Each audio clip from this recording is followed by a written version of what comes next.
हे हरि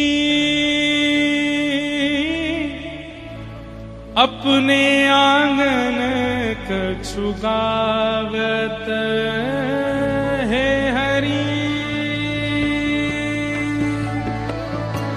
आंगन कछु गावत, हे हरि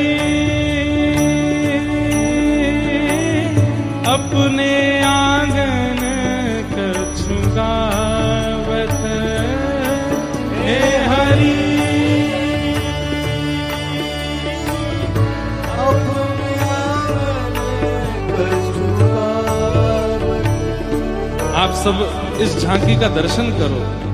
सूरदास जी को दर्शन हो रहे हैं, कैसे गा रहे हैं ठाकुर जी, कैसा स्वरूप है। आंगन में बैठे छोटे से लाला और कुछ गा रहे हैं। क्या गा रहे हैं? हे हरि अपने आंगन कछु गावत, हे हरि अपने आंगन कछु गावत। तनक तनक चरणन सो नाचे, तनिक तनिक चरणन सो नाचे, मन ही मन रिझवावे, मन ही मन रिझवावे। सूरदास जी कह रहे हैं छोटे से लाला कछु गा रहे हैं और गा करके खुद ही नाच रहे हैं। यशोदा मैया कहीं काम में लगी हैं, नंद बाबा गैया चरावे गए, ताऊ दादा नंद बाबा के संग गए, अकेले ठाकुर जी अपना मन कैसे लगा रहे हैं? बोले कछु गुनगुना रहे हैं और अपनी ही धुन पे खुद ही नाच रहे हैं। हे हरि अपने आंगन कछु गावे, हे हरि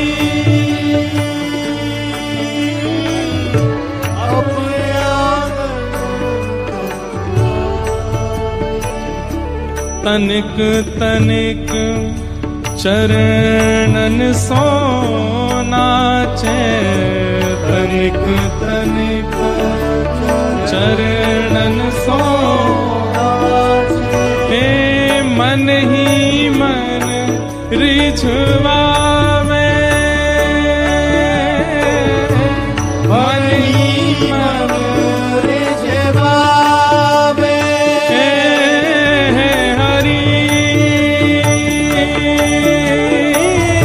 अपने आंगन कछु गावे, हे हरि अपने आंगन। और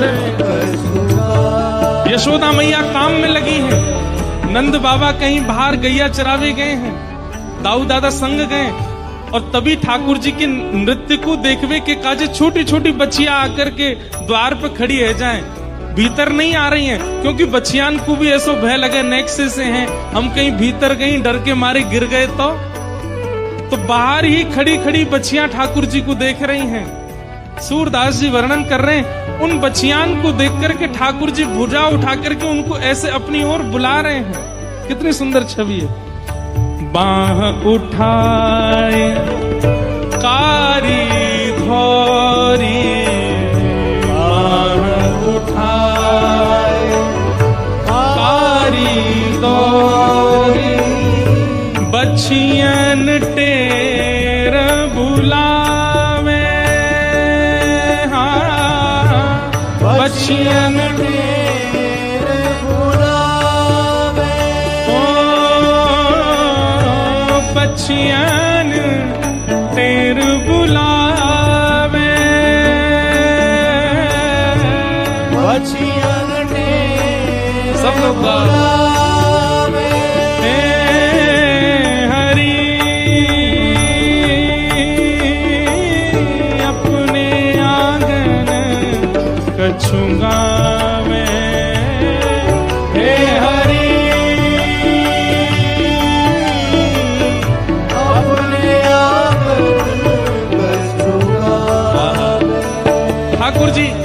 अभी इतनो चलनो नहीं सीखे हैं, धीमे धीमे चरण रखते हैं, नेक नेक चलनो सीखे तो नाच रहे हैं, गा करके नाच रहे हैं। छोटी छोटी बच्चियां खड़े है करके ठाकुर जी को देख रही हैं, अपनी भुजा उठा के काली और गोरी जो बच्चियां हैं उनको अपने पास बुला रहे हैं, अपने समीप बुला रहे हैं। और वे अगर आवे में नेक डरे तो ठाकुर जी उनके समीप जा रहे हैं। और जब गैया छोटी छोटी बच्चियां आकर के लाला को घेर ले में, तो छोटी छोटी बच्चियां भी ठाकुर जी इतने ऊंची हैं। और ठाकुर जी कभी उनके कान पकड़े, कभी उनके गरे पकड़े, कभी उनको हृदय से लगावे। सूरदास जी इस भाव का दर्शन कर। और कबहू बाबा नंद पुकारे, कबहू बाबा, हमारे साथ गाइए सब लोग। कबहू बाबा नंद पुकारे, कबहू बाबा नंद पुकारे, कबहूक घर में आवे, कबहूक घर में आवे। क्या भाव वर्णन कर रहे हैं? उन बच्चियान को अपने पास लेकर के ठाकुर जी दिखाना चाह रहे हैं नंद बाबा को कि बाबा मैं भी गैया चरावे वारो है वो। अभी 1 साल के हैं ठाकुर जी, तो द्वार पर जाते हैं और बाबा को ढूंढ करके पुकार रहे हैं। और जब बाबा नहीं दिखते तो फिर वापस भीतर आ जाते हैं। कबहू बाबा नंद पुकारे, कबहू बाबा नंद पुकारे, कबहू घर में आवे,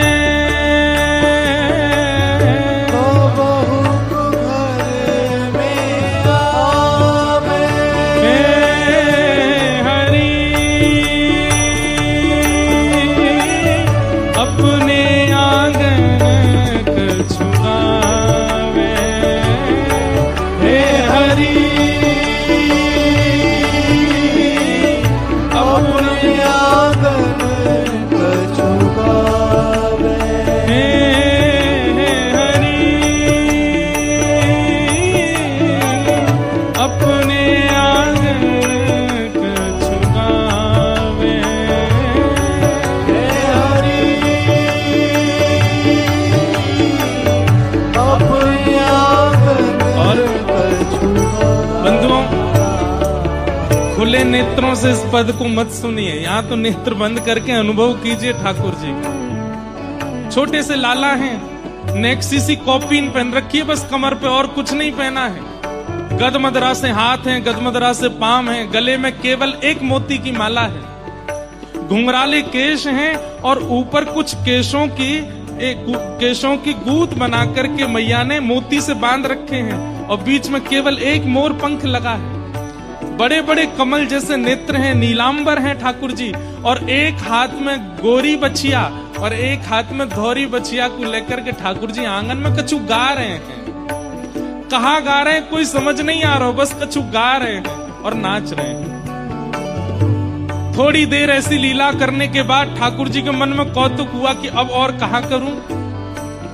तो यशोदा मैया अपने काम में गई है, तो लाला के काजे नेक सो लोना मक्खन एक मट्टी के पात्र में धर के गई है किनारे पे। लाला को भूख लगेगी तो मक्खन खाए लेगो। अब ठाकुर जी को तो पेट भरो भयो है, लेकिन ठाकुर जी सोचे ये बच्चिया आई हैं, इनको कछु खवाए दूं, लेकिन हाथ में मक्खन लेके नाए पवा रहे हैं, तो कैसे पवा रहे हैं? सुनिए सूरदास जी की वाणी। माखन तनक आपने कर ले, माखन तनक ले आपने कर ले, माखन तनक आपने कर ले, माखन तनक आपने और तनक बदन पे लगावे,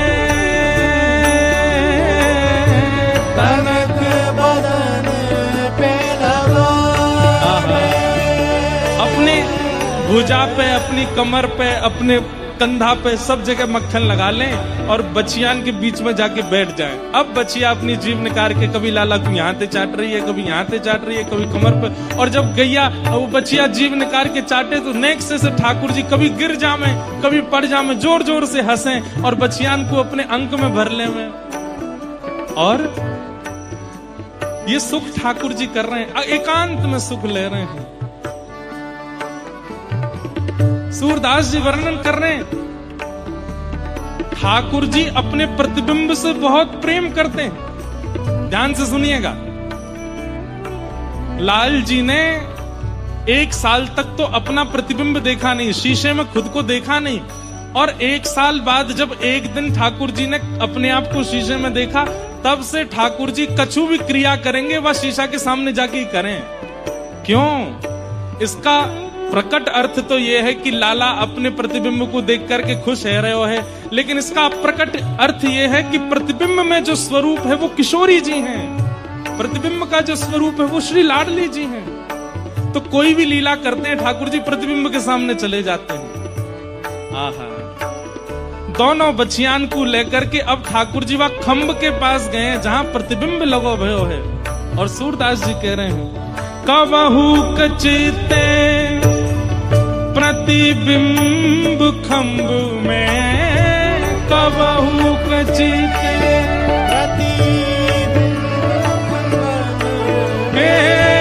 कबहू कचिते प्रतिबिंब खम्ब में, कबहू कचिते प्रतिबिंब खम्ब। और जो माखन अपने अंग पे लगायो, बचियान को खवायो, स्वयं खायो, नेक्स्ट सो माखन अपने हाथ में लेके जामे और अपने खम्भ में दिखवे वाले प्रतिबिंब के मुखमंडल पे वह मक्खन को लगामे।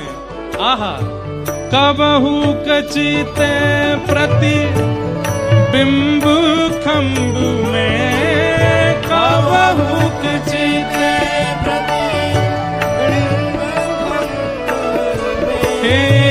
माखन लिए खवावे,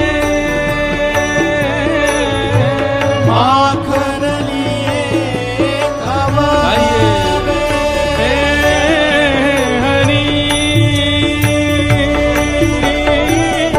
अपने आंगन छुपावे,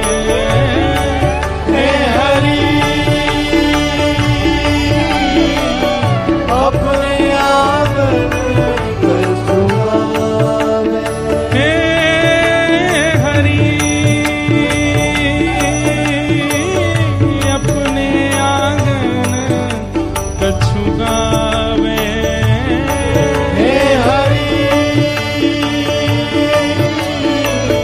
अपने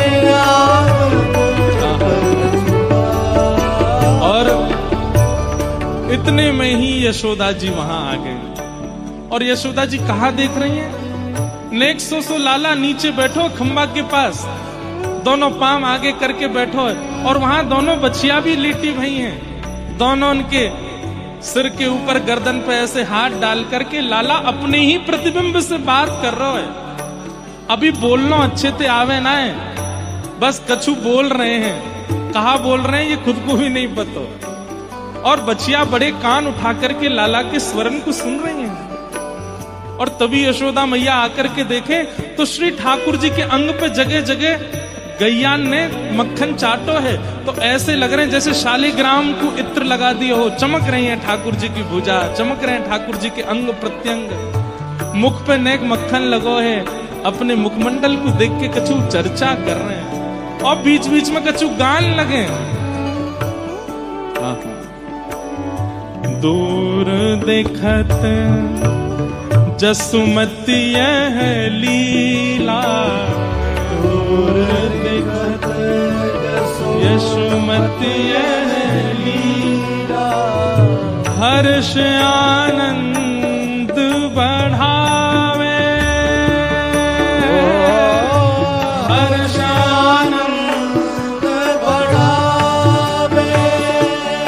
हे सूर श्याम के बाल चरित नित सूर श्याम के बाल चरित हे सूरदास नित बाल चरित के सूरदास नित बाल चरित हाँ नित ही देखत भावे नित